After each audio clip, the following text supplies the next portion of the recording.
You don't make friends with salad. You don't make friends with salad. You don't make friends with salad.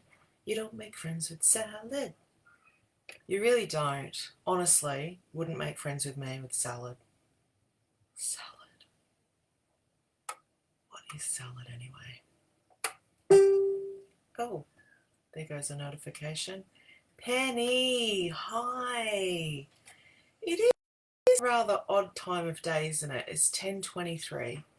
People are probably engaged in work or school or, oh well, it is too though, so I do not know. I want to talk about understanding the PDA brain and demand pressure. So I want to talk about PDA as a neurobiological response to our environment and its threat on our autonomy and freedom. It's important that we separate the person from the PDA brain, because in much the same way that we respond with avoidance to demand pressure from other people, implied expectations that we put on ourselves have the same impact. Often I'm unable to engage in activities that I would like to because I've got way too excited about it, or I've popped it on the calendar or in my diary, or I've thought about it too much, and my hypersensitive neuroception, neuro meaning brain, ception, what I receive from the environment and my surroundings, is alerted that my excitement is a threat. So what happens is that our amygdala, the part of our brain that takes in information from our surroundings and assesses how much of it is a threat, is largely overactive in the PDA brain. So this means that we receive way more of our environment as a threat than the average person, even than the average non-autistic person. Not that there's such a thing. There's no such thing as an average non-autistic person, for lack of better expression or words. Most people think that we have a need to be in control. And whilst that is true, our demand avoidance is largely driven by our inherent need, our inherent organic intrinsic need for autonomy. So that means that we are born with a neurobiology, we are born as beings who require more say over our lives, even when we are children. So we're born this way. Many people ask me, does trauma cause PDA? No, it doesn't. The PDA brain in its structure is very similar to the functionality of a brain that has experienced trauma, however. So we have a very fragile neuroception. And it's not just about our brain, it's about our neurobiology. So our brain sends messaging to our body when it perceives a threat and we are activated into fight flight, which is most of the time. Our brain might say, when our mother asks us what we'd like for breakfast, our brain might very quickly, in a split second, message to our body, don't answer. Or we might say, I don't know, I don't want to eat, I don't want to talk about it. And this will change. This will change from moment to moment because our anxiety fluctuates. And whilst most people believe that demand avoidance is driven by anxiety, for me it is not. My demand avoidance is driven by my inherent need for autonomy and freedom. So my brain tells me that I'm either being controlled or I'm in control. And when I say in control. What I mean is I have autonomy in this moment. I have the freedom to choose for myself. That is what control is. Having the freedom to choose for ourselves. So whilst it seems that we are grasping for control of other people, places and things, really at the heart of that, what we want the most is control over ourselves. But we cannot exercise control over ourselves and have the amount of autonomy that our neurobiology requires unless we create a barrier between ourselves and other people, places and things, which is where avoidance comes in. The PDA brain does not know the difference between standing in front of a snake and having fight, flight, freeze or fawn activated, or someone saying it's time to go to school, or come and eat your breakfast, or pay that bill. So often what will happen is that we can also be mistaken as having extremely challenged executive functioning. And this can absolutely be true because many of us also fit the ADHD profile. However, demand avoidance for a PDA can be mistaken with executive functioning challenges. An example of this is not paying bills on time. It's not about forgetting to pay the bills. It's that somebody demands that we pay a bill by a certain time. And so we feel that our autonomy, our freedom to choose for ourselves in that moment has been compromised, and our brain messages to us that it is not safe, that we are threatened. There are also misunderstandings about anxiety, how anxiety looks for a PDAer. There's generalized anxiety, and generalized anxiety is something that most people will experience at some stage of their lives. Autistic people experience it far more often, and that is the anxiety that comes about as a form of nervousness or apprehension, going into new situations, unfamiliar territory. And then for those of us with a pathologically demand avoidant profile is also the inherent bolt of anger that shoots through on the receiving end of a demand, what our brain perceives as a demand. So if somebody says to me, I want you to think about taking the rubbish out, or can you take the rubbish out? I might feel what I know is common for PDAs, and that is this very quick sensation of rage or anger just shoot through my whole being. And the feeling behind it is like, how dare you? Who the F do you think you are to tell me what to do? What?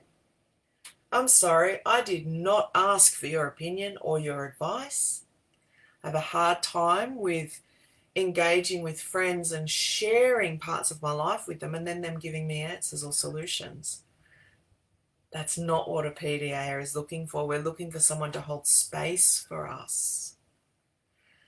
So the whole understanding of what demands are is completely misunderstood as well. A demand is not just somebody telling us what to do. It's any kind of expectation. This even extends into sleep. So if our brain catches on to the fact that at a certain time of day, we are expected to do a certain thing, we do not comply because our brain receives it as a threat and messages to our body that it's not safe. So, hi Sarah, yes it is. It will be available on the page. Hi Wendy. Hi Mel. So many children will say to their parents, I can't sleep. My brain won't let me sleep. And that's because it's a demand. Sleeping is a demand. Eating can be a demand. Showering, brushing our teeth, leaving the house, engaging in therapies. Demand avoidance. Pathological demand avoidance. Whilst I really don't like the terminology and the label because it skims the surface and it's based on behaviorism, we're focusing on behavior, and the most predominant behavior is demand avoidance. There is so much more underneath all of that, so much more that we're not learning about, so much more that people aren't talking about. We're so fixated on the fact that these little people will not do as they're told. And there is a whole neurobiological process behind it that they do not have a conscious choice in. It's not about us choosing, oh, well, that doesn't feel like I'm free, so I'm not going to do that. It is this survival instinct. It's a very fast thing that happens like that. And it's taken me as a 40-year-old woman my entire life to have the understanding that I have of how my brain and body work together. And the demand avoidant brain, the pathologically demand avoidant brain, understands that its one job is to keep me alive. And so when it perceives something as a threat, it is going to do everything in its power to prevent me from engaging with that demand. So it's important to separate the person's conscious thought process from the neurobiological response from our brain and body. There's both. Sometimes we do make conscious decisions about things. Sometimes we don't. Often we end up wearing labels like procrastinator, lazy, self-centered, insubordinate, disrespectful. When we are exposed to pressure that is ongoing, then we become, many of us become aggressive, or we completely shut down. And the demand avoidance heightens, and the anxiety escalates, and the threat response escalates, because the brain is receiving information that there's more and more threat. We are less and less safe. And so we start avoiding more and more demands. And we see this when I come into consultation with families who are at crisis point, so their children are not leaving their rooms. And I want to say this though, just because a child isn't leaving their room doesn't always mean they're in crisis either. It's important to discern the difference. So when our children are at the point where they are severely, extremely demand avoidant, often what I see is adults on the outside who are well-intentioned, meaning well, loving their children, worrying about their children, saying, well, this will work. If you try this, if you do more of this, you'll feel better. If you come out and eat with the family, we really miss you. Come out and spend time with us. Or why don't we go and visit your grandparents? Or why don't we go horse riding today? Or have you done your schoolwork yet? How about if I help you? You tell me what to write and I'll just write it. Those are all demands. Our brain receives all of that as demand pressure. And so the brain does what it's supposed to do, and it kicks into overdrive and goes, okay, I'm receiving demands here, threats. We're going to double down on this, and we're really going to go into self-preservation here. So we're not going to comply with even more requests from people. And often that results in then violent outbursts or aggression. swearing, self-harming, or shut down. Some people say, what about medication? Will medication help my children? Now, I'm not a qualified medical professional, so I can't speak about specific medications, and I can't speak for everybody's experience. I can only talk about my own.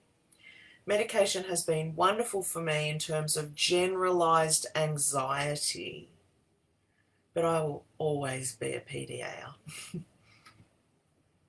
I will always be somebody who is autistic, and therefore I'll always be pathologically demand avoidant, and I'm more than happy to be that way. It's not always easy, but there are wonderful, wonderful attributes of being a PDA. Does medication change PDA? Not for me. Not for me. Because inherently it's not so much about being disordered or fundamentally having something wrong with us. There are really wonderful qualities. An incredible drive for social justice and fairness and equity and equality. Compassion and empathy, even though sometimes it doesn't seem like we have that. When we're under an insurmountable amount of pressure, our feelings stop. We don't feel anything anymore. So when I was a young person, if I was under pressure all of the time, and it's important to know that when we're young, if we have a PDA profile, those are the most difficult years of our lives, because as children, that's when we're exposed to the most rules, restrictions, limitations. But it's important to know that when we're under pressure, our feelings don't work anymore.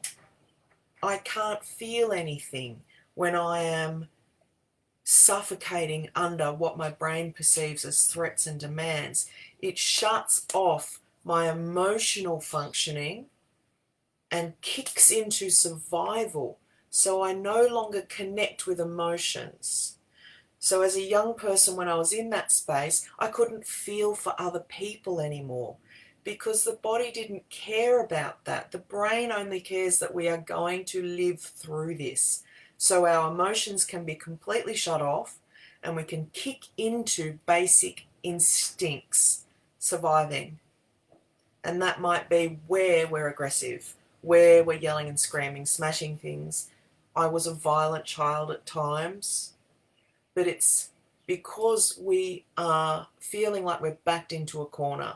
Now, when you're a young person and you don't know you're a PDA and you don't understand the way you are, that adds another layer of trauma and complexity because we don't have the language to tell you. We don't have the language to tell you what's going on. All we can say is, I can't.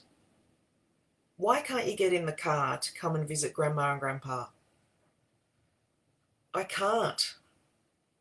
Why can't you brush your teeth? I can't. And if we're angry, we'll just say, no, I'm not brushing my effing teeth. I'm not. I'm not going to do it. And then, of course, you can imagine the consequences for being a young person and speaking like that, behaving like that. And then, of course, the cycle is that there's more pressure added on top. So we become even more demand avoidant. And then we completely shut down and disengage from life. This is why it's so important to understand the difference between demand avoidance associated with executive functioning and being autistic and autistic inertia and ADHD and pathological demand avoidance. And like I said before, pathological demand avoidance, people will say to me, well, what do you think about the word pathological? I might be going against the grain here, but I think it's accurate. It is a pathological neurobiological way of being. The demand avoidance is pathological. That means it's there all of the time. That doesn't mean you'll see it all of the time. It doesn't mean it's expressed all of the time. We might go to school and be completely compliant and then come home and be completely demand avoidant. That's because we may be fawning or masking in one environment and compensating in another. So just because we can do something in one moment and then not do it in the next doesn't mean that we are not demand avoidant, pathologically demand avoidant. It is so complex and so misunderstood. And even inside of the autistic community, there are people speaking up to deny the existence of PDA, and this is damaging and detrimental to our children and to our community. It's not about comparison. It's not about superiority. PDA is real. It is so real. I have a PDA profile of autism. I will not deny my experience as a PDA to make other people feel comfortable or to fit in. And thank God for me as a PDA, those things are not important to me anyway. If anybody has any questions, got a little bit passionate there. If anyone has a question, feel free to ask. I'm just catching up on all these comments. Thank you everyone for being here. It took me 24 years to realise this, that I need to be more autonomous rather than complying to rules and rank hierarchy structures. Oh yeah, hierarchy. Oof. Social hierarchies. Very, very difficult for us to get on board with as PDAs, because as soon as I even think about the concept of hierarchy, I think injustice and discrimination, inauthenticity, dishonesty, and something that PDAs value and need the most is total transparency and honesty. We see through the BS in life. Can the only way a PDA complies with a demand is if they are masking or fawning? No. No. So really it needs to be something that we initiate or that we direct, but we need to know what's in it for us. We need to know why. Why do we need to do this? It needs to make sense. And language is important, the way requests are delivered, so that they're not received as demands.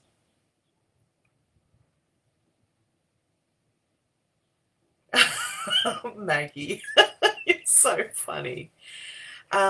The way that we engage with PDAs is extremely complex as well.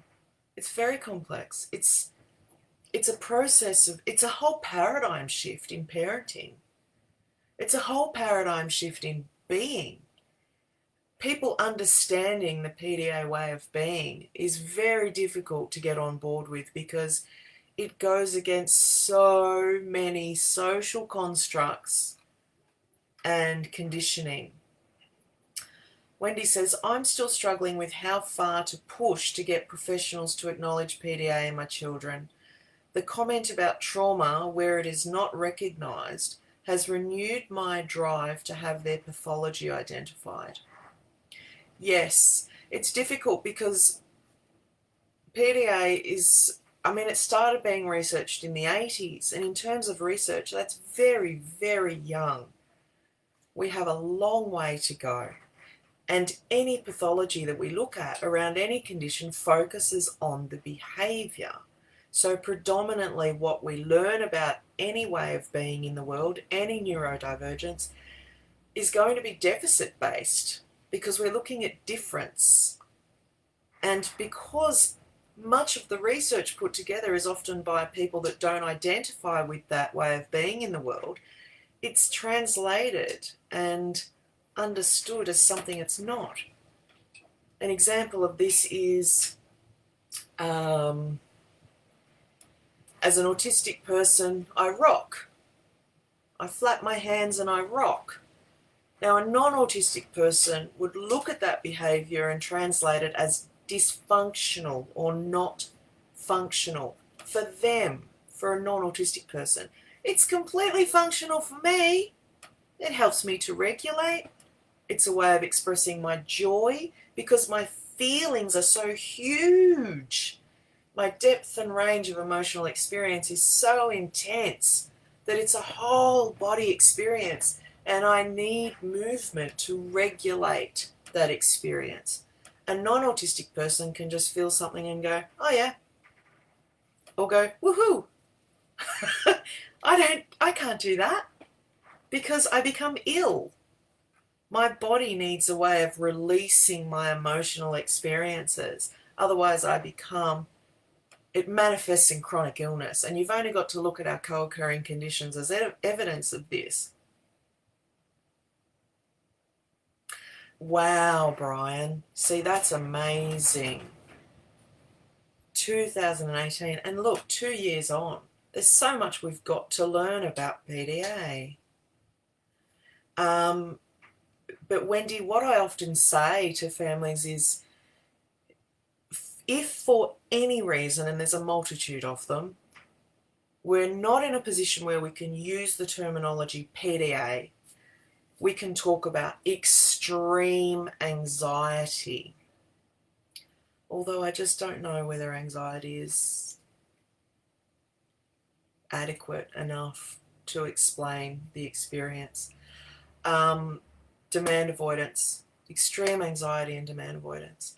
I do talk about PDA, but that's only because I think the more that we talk about it, the more people are going to hear it, and one day they might start taking it seriously. So, yeah, but I understand when it's not something. Anyway, I must head off because I do have a client in a few minutes.